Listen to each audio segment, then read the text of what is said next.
Hey guys, what's up? In this tutorial we're going to reveal to you how you can add or insert checkboxes into cells of your spreadsheets on Google Sheets in 2026. So let us get started. Alright guys, so let me navigate to a spreadsheet with a table like this one here.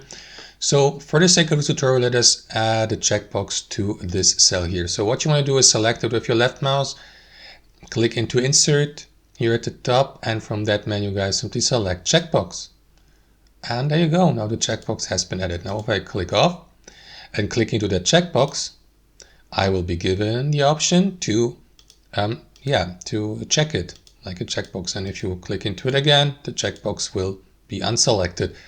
And that's it guys. You can of course click into the cell, press Ctrl C, click into the next cell below and press Ctrl V to paste the given checkbox into that cell again, so that you don't have to do that method with the insert menu here at the top guys.